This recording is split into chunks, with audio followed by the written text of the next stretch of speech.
안녕하세요. 반갑습니다. 방금 소개받은 최석환입니다.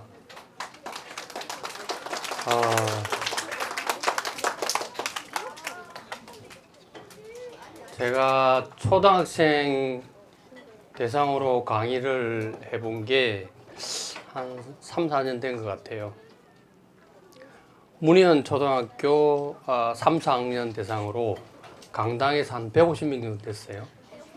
그때 강의를 간 게 초등학생 대상으로는 강의를 처음이었습니다. 그때의 경험을 가지고 강의를 할 건데요. 강의 내용에서 제가 몇 가지 중간중간에 질문을 드릴 거예요. 근데 맨 마지막에 드리는 질문에 답변을 주시는 분은 여기 인형 보이죠?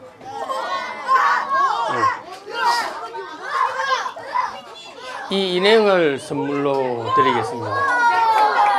자, 또 다음 또 질문이 나가는데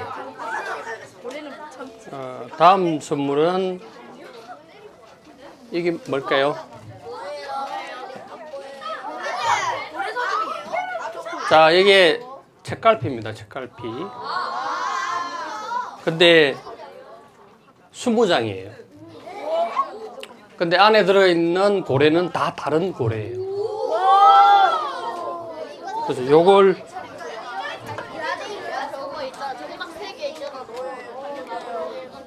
선물로 한 7개 가져왔어요.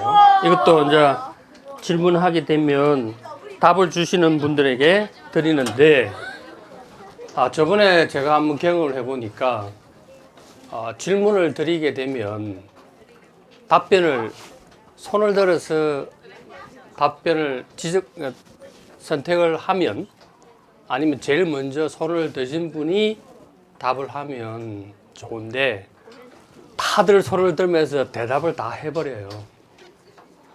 그러다 보니까 누가 먼저 선택돼야 될지를 찾지를 못하는 거예요. 그래서 좀 안타까웠던 그런 경우가 있어서 오늘 어머님들도 오셨다고 이야기를 들었습니다. 그리고 선생님들께서도 질문할 때 가장 먼저 손을 드는 친구한테 이 답을 할 수 있도록 많이 도와주시고, 여러분들은 답을 말하지 마시고 손만 들어주세요. 자, 그러면 지금부터 고래에 대한 이야기를 소개하도록 하겠습니다.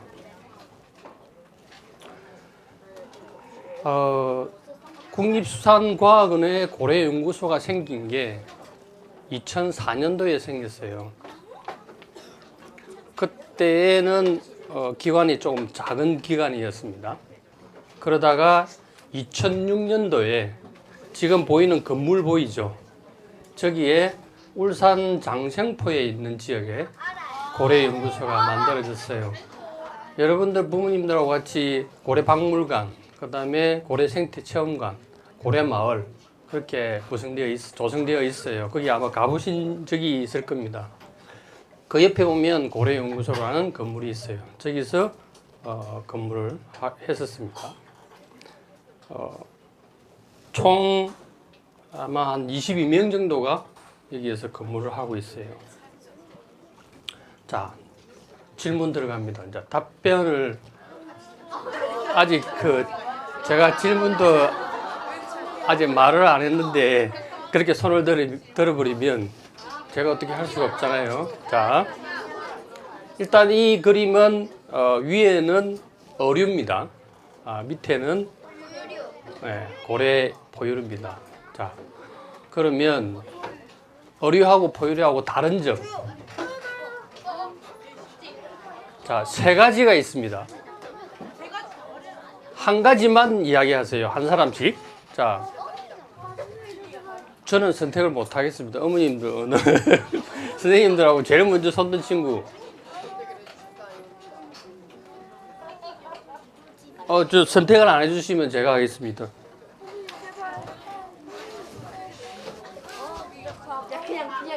근데 앞에 있는 친구들이 손을 안 들었네. 맨 앞에 앉아 있는 친구. 예?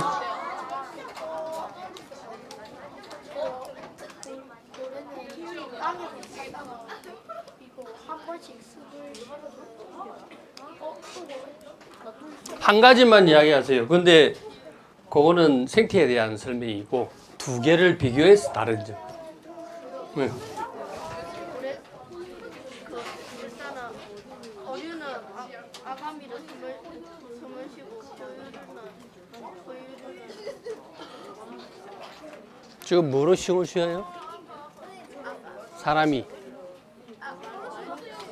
숨을 쉬는 건 답을 다 알고 있는데 이 기관을 설명을 못 하네요. 자, 일단 이 친구가 답을 한 거 첫 번째 답은 맞아요. 예, 왜냐하면 어류는 아가미로 숨을 쉬지만 포유류는 허파로 숨을 쉬죠. 허파. 사람하고 똑같이 포유류니까.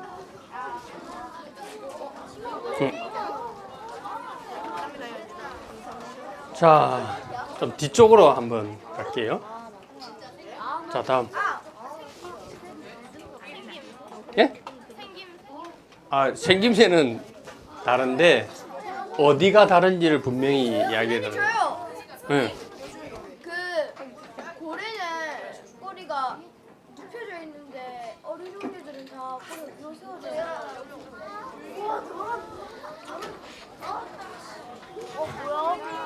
자, 포유류는 꼬리가 수평으로 되어 있어요.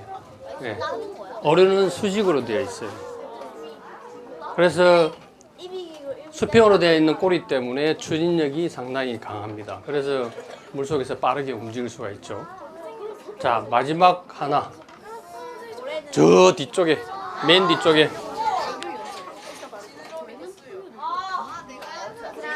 아니요. 자.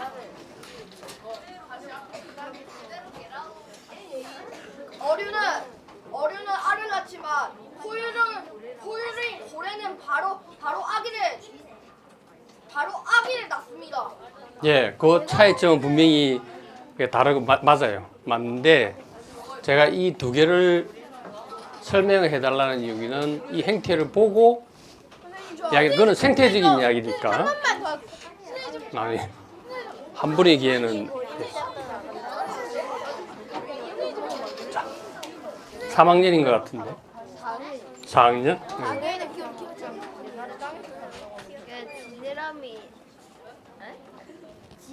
지느러미 뭐야? 아닙니다. 물고기는 지느러미가 있고 고래는 지느러미 다 있어요. 여기 있네. 응. 저기 고래는 옛날에 땅에서 살았는데 물고기는 옛날부터 바다에서 살았어요. 그거는 생태에 따라서 육지에서 다시 바다로 왔기 때문에 똑같은 거예요. 전혀 그 표면을 비교해 보세요. 그 표면. 응. 응.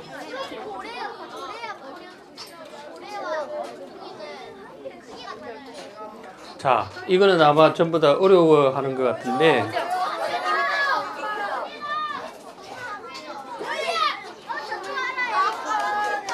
자, 마지막 한 명 하고 아니면 답이 없다고 생각하고 넘어갈게요.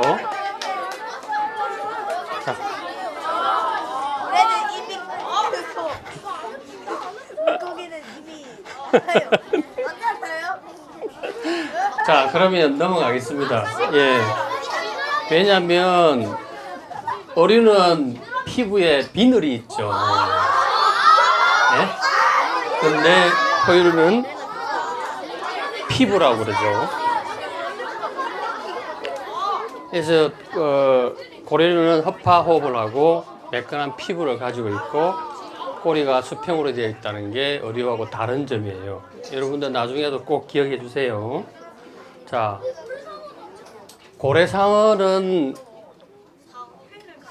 포유류일까요? 어류일까요? 자, 이거는 어류입니다. 어류.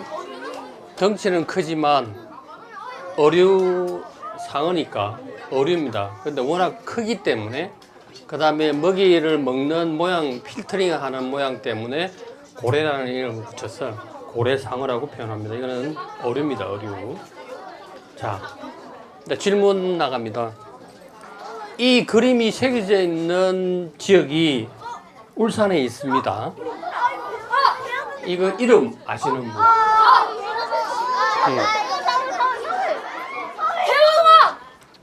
아닙니다. 아닙니다. 아닙니다.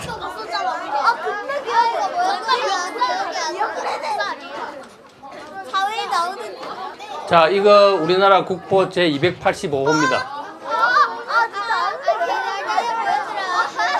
울산 대곡리에 있고요. 아마 고래박물관에 가셨으면 제일 들어가는 입구에 보셨을 건데. 네. 어머님들은 다 아세요? 힌트 주시면 안 돼요? 힌트 없어요? 이거 뭔가 좀 길었던 것 같았는데. 6자입니다. 6자. 아씨, 여섯 자.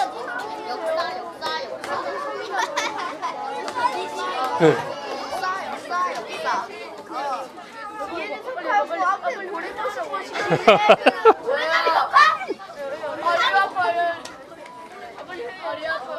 잘 모르시는 것 같은데, 그러면 제가 설명을 드릴게요.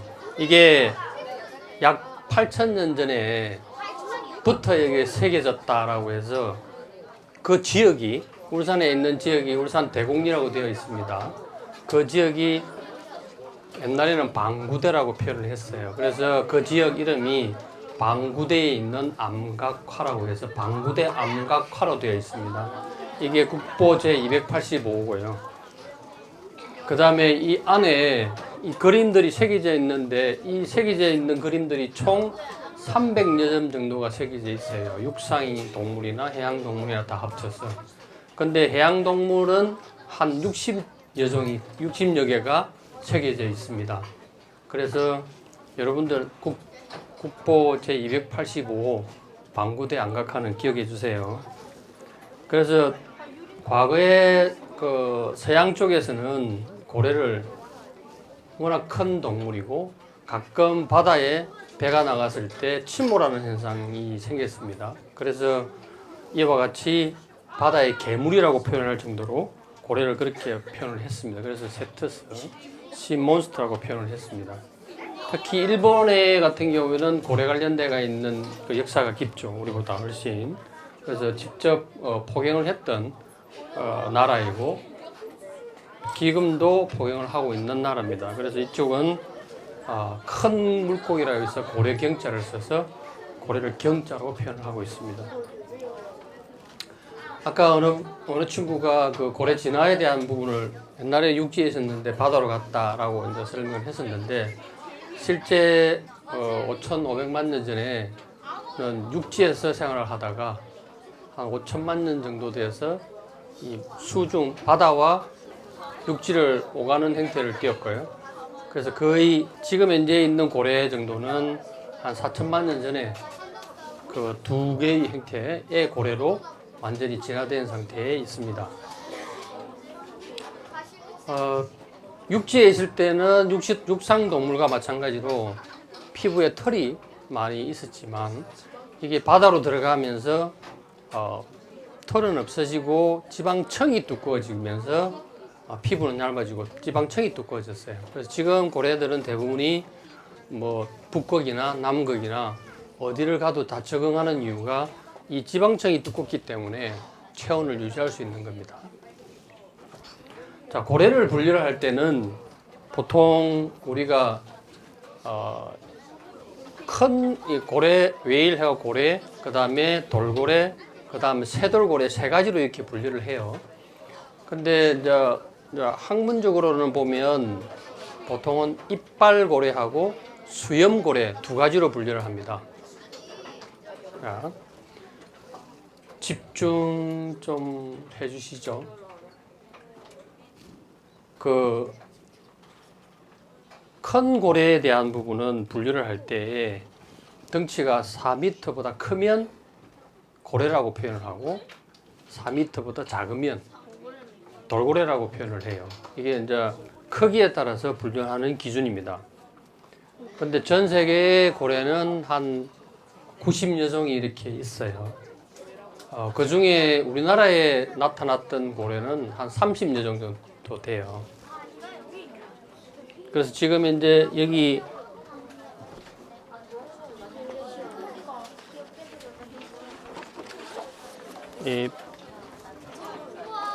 이게 가져온 이 포스터가 이제 우리 바다의 고래로, 그러니까 과거부터 지금까지 우리 바다에서 서식했던 또 나타났었던 고래들에 대한 포스터입니다.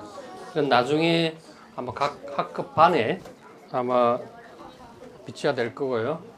그 다음에 추가적으로 제가 가져온 거는 우리 바다에 가장 많이 지금 연안 쪽에서 볼 수 있는 상갱이라고 있어요. 그 개체에 대한 이와 같이 뼈를 실제적으로 다 분류를 하게끔 이렇게 만드는 포스터하고요. 그 다음에 고래 연구를 할 때 가장 중요한 부분이 두개골입니다. 네, 두개골 머리. 그래서 두개골에 대한 이 자세한 부분이 있어요. 이거 가지고 학자들은 고래를 분류도 하고 있습니다. 생태학적인 부분에 대한 분류도 마찬가지고.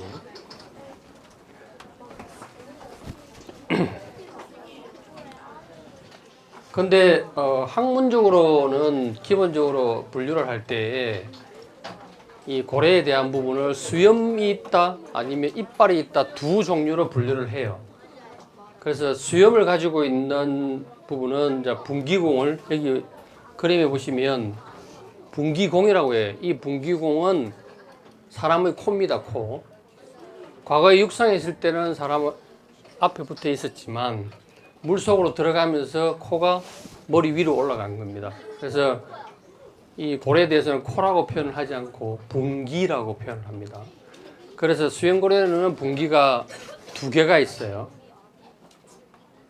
이렇게 그림에 보처럼 두 개가 있죠. 그 다음에 수염으로 이 먹이를 걸러 먹습니다. 그 다음에 암컷이 수컷보다 훨씬 큽니다.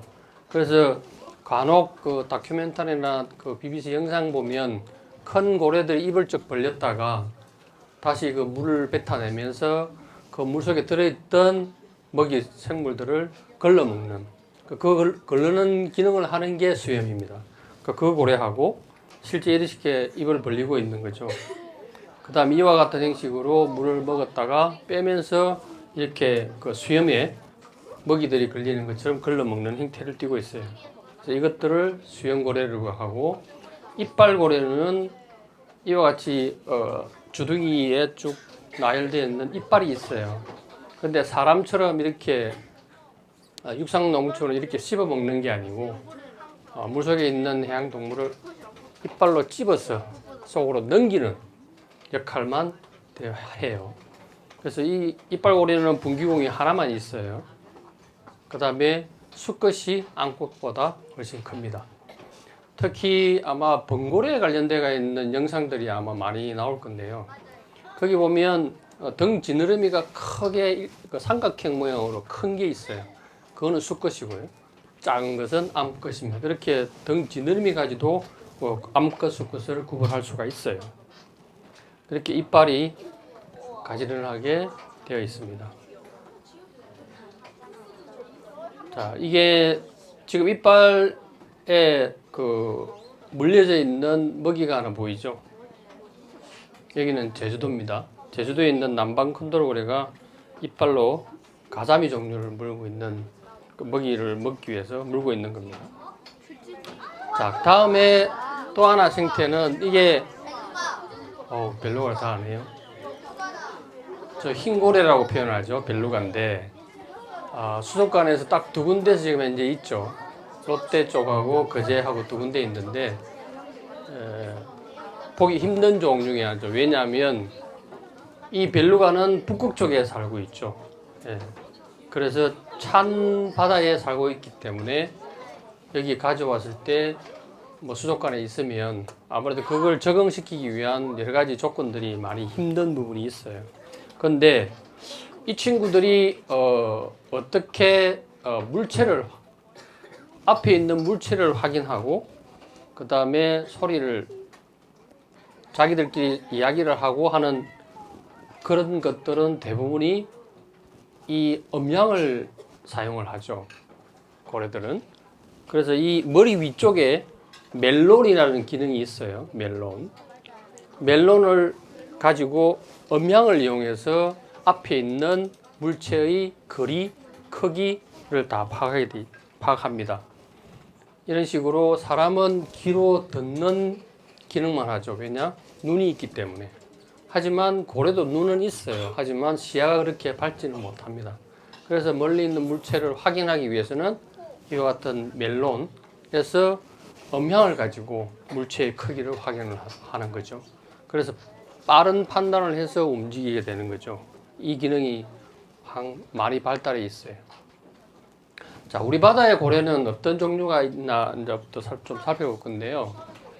지금 아마 가장 많이 보이는 종류를 설명을 해둔 거예요. 서해 쪽, 그 다음에 남해 쪽, 그 다음에 동해 쪽. 아무래도 동해 쪽에 있는 그 고래 종류가 훨씬 더 다른 서해나 남해보다는 많이 있어요. 자, 자주 보이는 고래에 대한 걸 보면 밍크 고래가 가장 많이 보이죠. 이건 특히 수행 고래 중에 개체가 가장 작은 개체입니다. 그래서 그거에 대한 설명을 보면 뭐 크기가 그렇게 다른 고래에 비해서 크지는 않아요. 그래서 제일 큰 고래는 대왕고래인데 포스트에 보시면 아시겠지만 한 33m가 됩니다. 근데 이 고래는 크면 한 9m가 되고요. 한 10톤 정도 되는데 이 고래의 특징은 가슴 지느러미에 문양이 흰 문양이 있다는 게 특징이에요. 그래서 우리 바다에 가끔 저희들 조사 나가면 보는 고래 종류예요. 자, 우리 바다에는 서해하고 동해 10,000마리, 그 다음에 6,000마리 정도, 16,000마리 정도가 있다고 나와 있어요. 자, 바다에 나가서 저희들이 조사를 하게 되면 가장 많이 볼 수 있는 장면이 이와 같은 장면이에요. 그렇게 몸 전체를 볼 수가 없어요. 그래서 수면 위에 숨을 쉬어로 올라왔을 때 그때만 볼 수 있기 때문에 그때 사진 찍은 모습입니다. 자, 다음은 참돌고래인데 이 카본돌핀은 전 세계 바다에 다 있어요. 그런데 특히 우리 바다에도 이 돌고래들이 가장 많이 있어요. 그래서 동해 바다에 조사 나가면 이 지역에 주로 많이 보이는 참돌고래예요. 지금 조사 나갔을 때 찍은 사진들이 몇 장 있는데 이렇게 가까이 찍은 이유는 물속에서의 보이는 모습하고 실제 보이는 모습하고 약간씩 다를 수 있기 때문에 현재 이제 소리가 나와야 되는데 소리가 지금 현재 안 나오네요. 자, 그 다음에 낫돌고래라고 있어요. 왜 이렇게 돌고래 중에 이제 낫돌고래라고 붙인 이유는 등 지느러미의 모양, 흰 모양 보이죠? 네, 그게 낫처럼 생겼다고 해서 낫돌고래라고 우리나라 이름으로 지어놨어요. 이 고래도 동해 바다에 자주 보이는 돌고래 종류입니다. 여기 지금 이제 낫돌고래가 주변에 있는 어류를 먹기 위해서 이렇게 있죠. 이 부리 종류입니다. 자, 다음은 까치돌고래라고 달스 포포이즈라고 하는데 지금 그림 속에 나와 있는 모양을 보면 배 쪽에 하얀 부분이 보이죠. 이것도 약간 이거는 위쪽에 우리 동해 바다 위쪽 추운 곳에 많이 나타나는 돌고래라고 그 지역이 좀 동해 북부 쪽에 주로 있어요. 이것도 마찬가지로 바다에서 볼 수 있는 형태는 이와 같이 암수 2마리가 주로 많이 다니고 지금 좀 소리가 들리나요?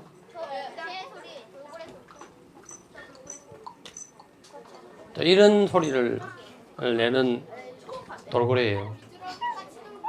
자, 아까 포스트에서 보여드렸던 상경입니다. 이 돌고래는 과거에는 그 바다 돼지라고도 많이 표현을 했었고, 어부들이 그 고기를 잡으러 바다에 나가면 바다에 그 거물에 걸려서 올라오는 경우가 많았어요.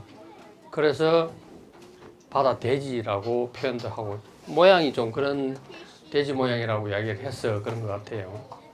이게 상경에 대한 것은 상광어라고도 표현을 하고 과거에 그 도감에 이런 데 많이 나와요. 자,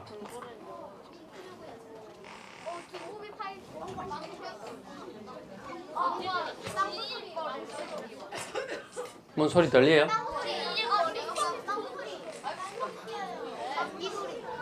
찍찍 하는 소리하고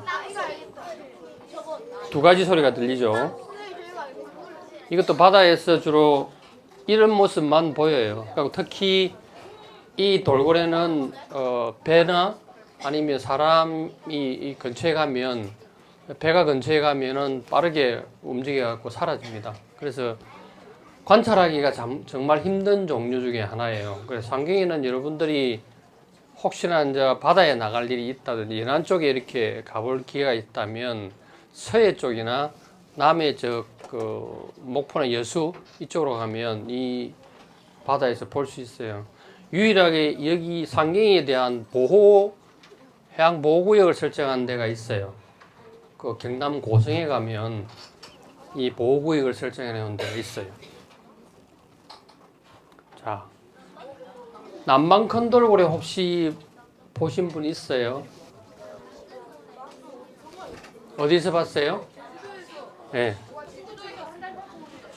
제주도에는 제주도 주변으로 이렇게 계속 서식을 하고 있는 제주도에만 있는 남방 큰 돌고래가 있어요.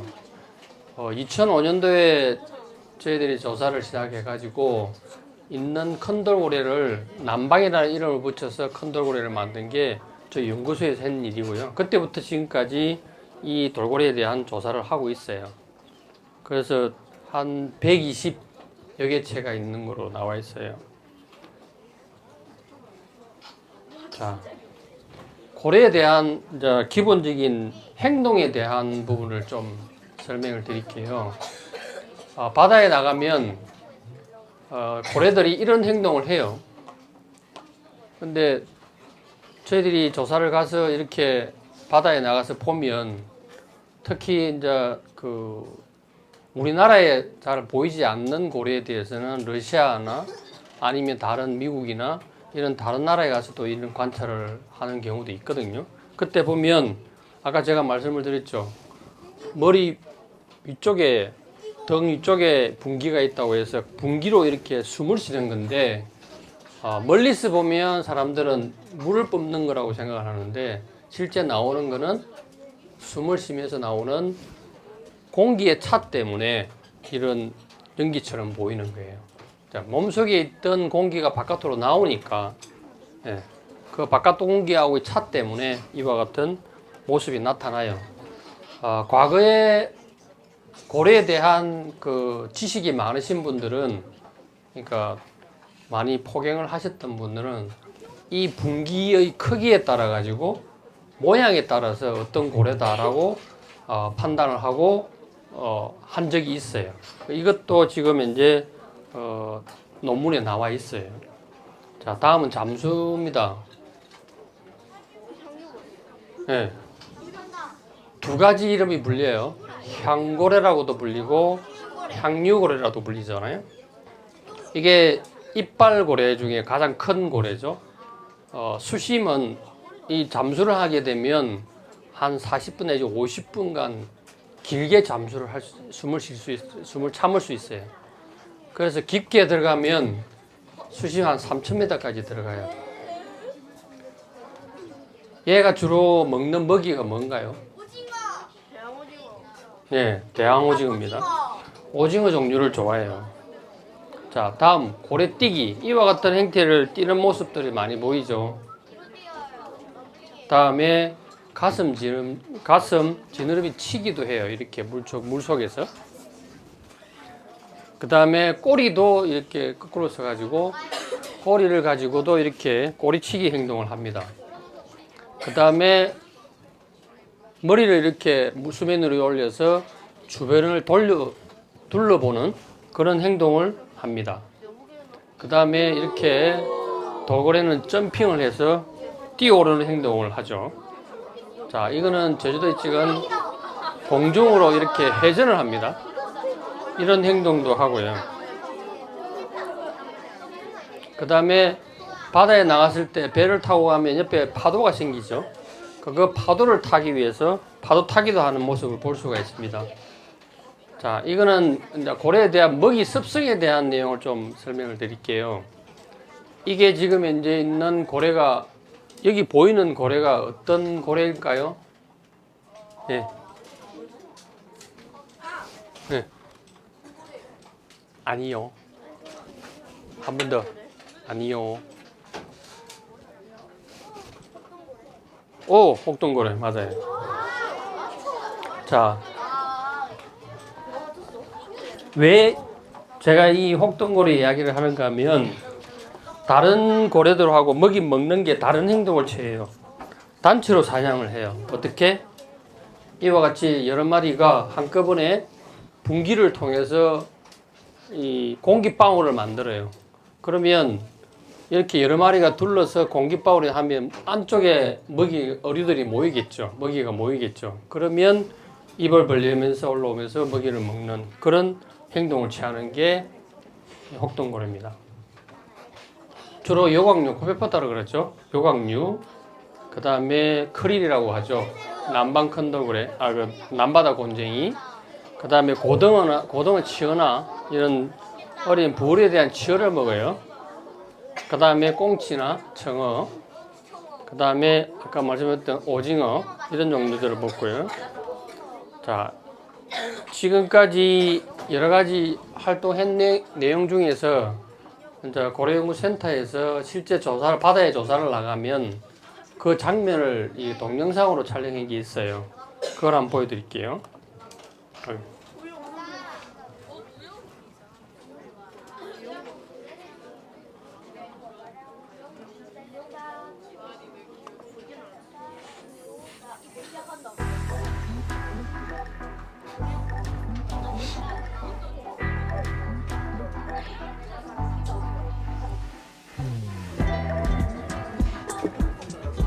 배를 타고 나가서 조사를 합니다.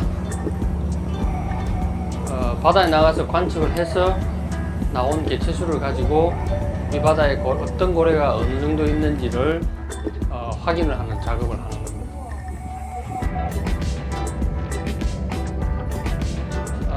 보통 조사를 나가면 조사하는 팀이 한 6명이 됩니다. 그래서 갑판 위에 한 총 4명이서 집중적으로 조사를 하고요.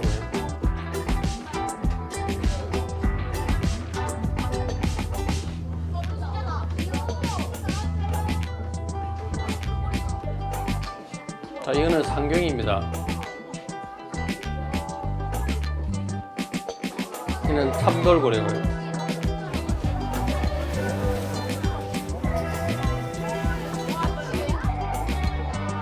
이건 납돌고래입니다. 아까 말씀드렸던 범고래죠. 210점이 15분 뒤 도착입니다. 도착하면은 정선에서 마친 후에 조사 나갔을 때 모든 직원들은 다 워키토키를 가지고 서로 교신을 하게 되는 거죠. 발견했을 때. 여기는 지금 제주도로 가는 장면이고요. 제주도에 대한 남방 콘돌고래 조사했을 때의 장면입니다.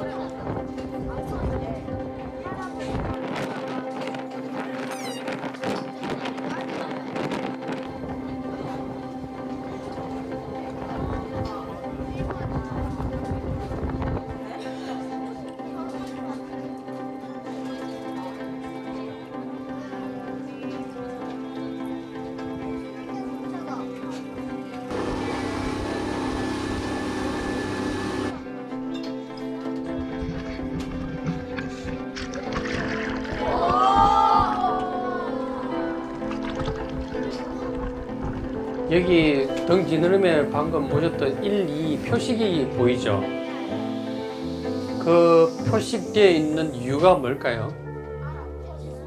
나중에 이 끝나고 나면 제가 답변하시는 분들한테 선물 드릴게요. 자, 자, 이거는 백령도에 있는 전박이 물무빙이에요. 이거는 딱 그 백령도의 북한 지역하고의 사이 지역이 있는데, 이 지역에 매년 한 300마리 정도가 중국에 있다가 겨울에 이제 얼음 위에 있다가 한 2, 3월 되면은 내려왔다가 한 11월 되면 다시 올라가기 시작해요. 그래서 매년 여기 가서 조사를 합니다. 맞아요. 분변 조사를 하는 겁니다. 무슨 먹이를 먹는지. 그러니까 여러분들은 이 검사를 할 때 나중에 그런 경험도 하겠지만 마찬가지예요. 해양 포유류도 조사를 할 때 분변을 수거해서 어떤 먹이를 먹었는지, 분변에 어떤 질병이 있는지 이런 걸 확인을 해서 검사를 합니다. 똑같아요. 자, 아까 질문 드렸죠?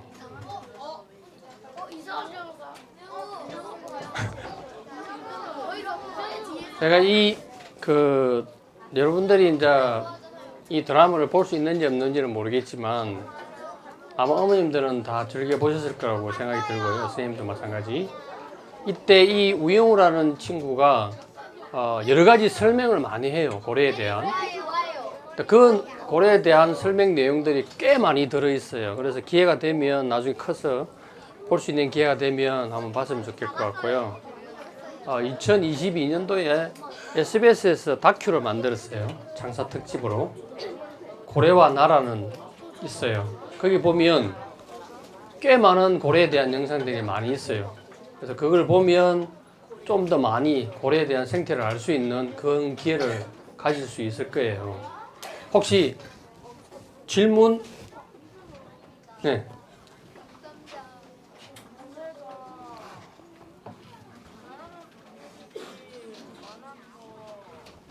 응? 많았어요.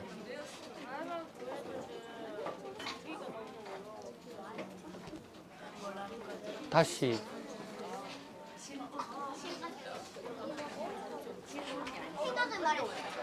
질문이 아니.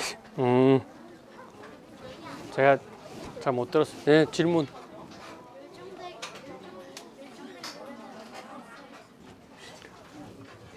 완전히 밀종된 고래는 현재는 없는데 개체수가 너무 줄어가지고 보기 힘든 고래가 있어요. 예.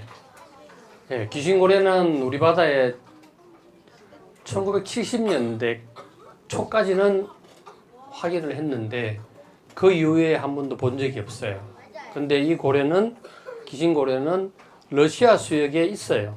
그 다음에 미국 캘리포니아주 하고 북극을 왔다 갔다 하는 개체들도 있습니다. 네.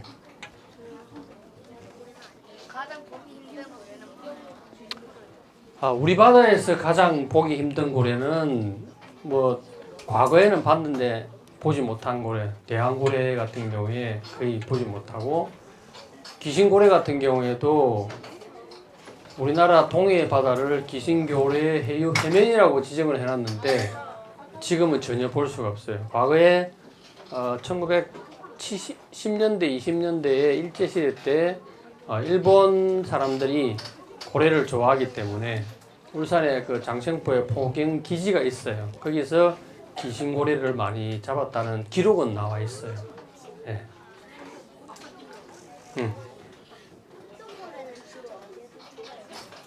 혹동고래는 큰 고래들은 보통 해유를 하는 고래들이에요.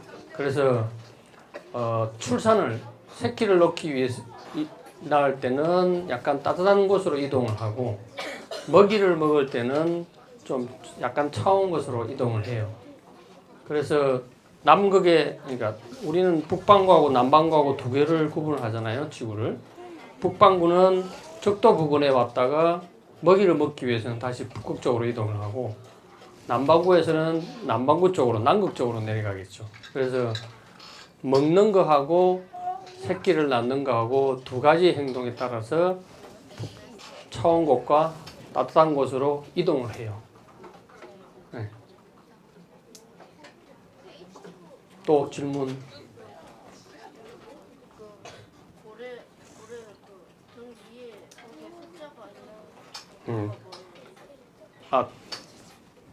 그 이유를 이제 설명을 드릴게요. 그 1번이라는 숫자를 가진 게 제돌이에요, 제돌이.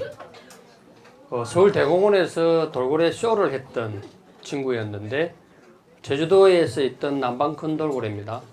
그 친구가 이 정치망 어구에 들어와 있는 상태에 살아있는 상태에 그걸 이제 수거해서 돌고래 쇼 하는 서울대공원으로 가져갔는데 2000년대 초반인 걸 알고 있어요. 수족관에 있는 돌고래를 방류를 해야 된다라고 해서 그때 서울시장님하고 NGO 단체, 사회단체하고 해서 협력해서 얘를 바다로 다시 돌려보냈어요. 제주 바다로. 그 보내면서 그 친구한테 이 이름을 확인을 하기 위해서 번호를 1번이라고 붙여놨어요. 그래서 그 표식이 있는 거예요. 지금 현재 남방 콘돌고래가 수족관에 있는 개체들은 다 지금 현재 방류대가 제주도에 있고요. 일부 개체는 제주도에 있고 일부 개체는 또 사망을 하고 일부 개체는 확인이 안 되는 개체도 있어요. 네. 그것 때문에 그 표식이 있는 겁니다. 자, 질문하세요.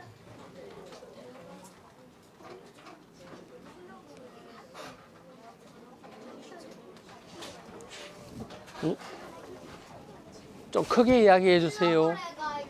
예? 예. 번고래 자체가 외국에서 사람들이 부를 때는 킬러 웨일이라고 그러죠.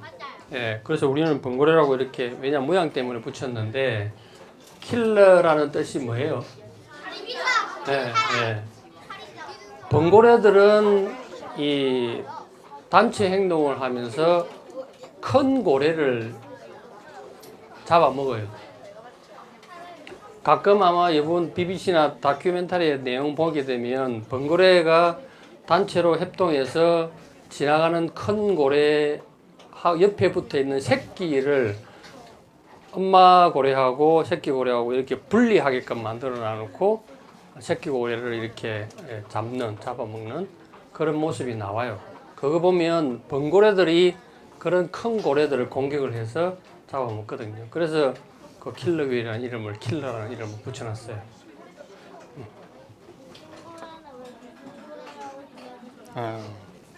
자, 귀신고래라고 이름을 붙인 이유는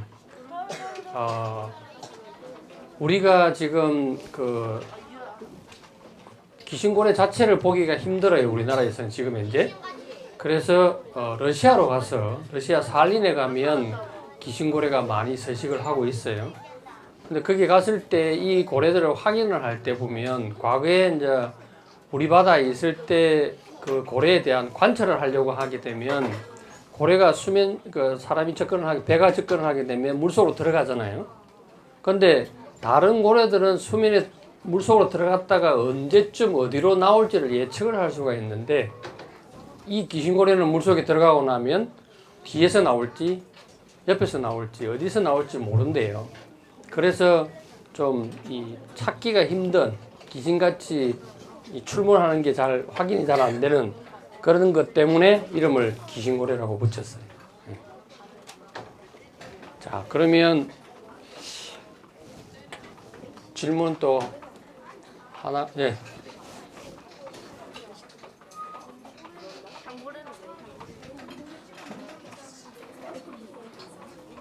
네.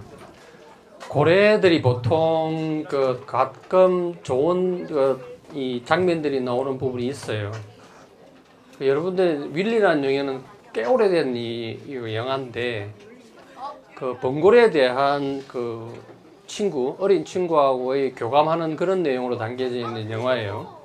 거기 보면 번고래가 좀 사람하고 애들하고 친근하게 지내는 모습들이 나와요. 또 가끔 고래 등을 타고 나왔다라고 하는 이야기도 있어요. 그 말은 이 고래가 사람한테 좀 친근한 그런 면이 있는 부분이 여러 번 발견이 되는 것 같아요. 그래서 그것 때문에 고래가 사람을 도와주는 장면 그런 경우도 있다라는 게 가끔 방송이나 아니면 과거에 이 사람들이 정언해 보면 그런 내용이 나와 있어요. 네.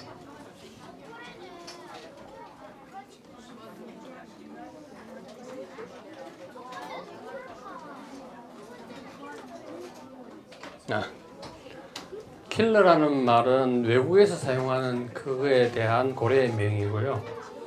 그거 가지고 우리나라에서 지은 이름이 번고래예요. 네. 이름이 다른 게 아니고 한국 사람이 부를 때는 번고래라고 부르고 국제적으로 통용할 때는 킬러 웨일이라고 불러요. 네. 같은 고래를 이야기하는 거예요. 네. 자,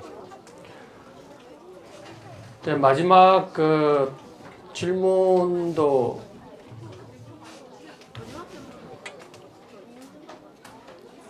자 하나만 더 받을게요. 네. 그거는 아까 설명했는데 자주 우리나라 바다에서 자주 못 보는 이유는 과거에 비해서 개체수가 너무 많이 줄어가지고 그리고 과거에 비해서 배에서 해상 활동하는 배들이 너무 많아요. 그래서 이 개체들이 이동을 했던 경로에 여러 가지 그 이동하는데 방해를 주는 요인들이 많기 때문에 아마 그 회유하는 경로가 변경이 돼 가지고 우리 바다에는 지금 오지 않는다라고 저희들은 추정을 하고 있어요. 그러나 그 개체들은 아직 러시아 수역에 그대로 있고 일본 태평양 쪽으로 회유하는 거로 나와 있어요. 네. 네.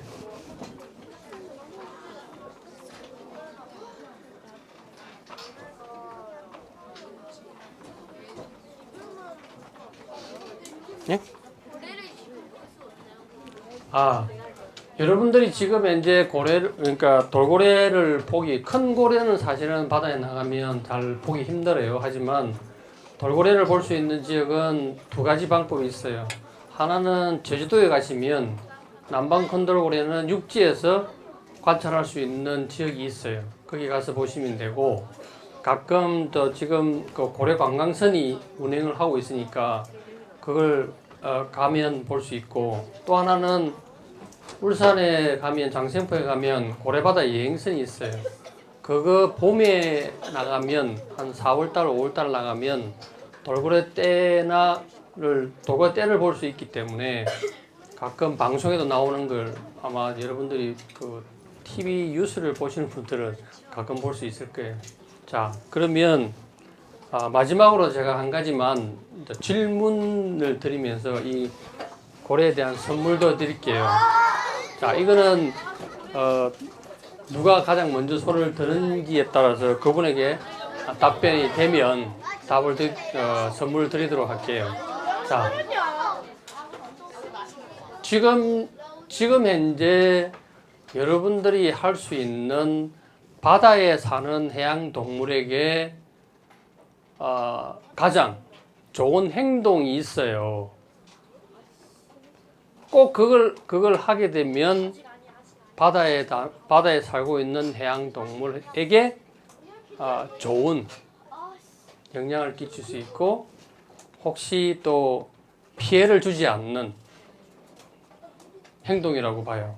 그래서 여러분들 또는 여러분들 또 친구분들, 가족분들에게 꼭 이거는 좀 전해 주십사 하는 것 중에 하나예요. 그래서 혹시 어떤 행동을 하면 좋을까?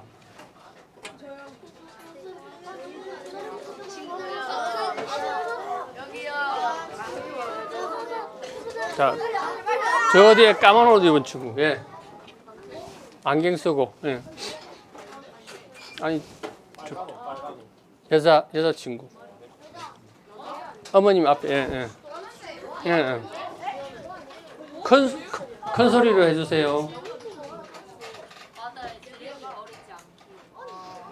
네, 맞습니다.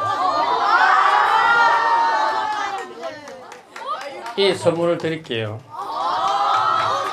자, 바다에 쓰레기 버리지 않기도 맞지만 육상에서도 쓰레기 버리면 안 됩니다. 왜냐하면 여러분들 최근에 비가 많이 오고 홍수 났잖아요. 그때 육상에 있는 쓰레기가 바다로 다 가요. 예.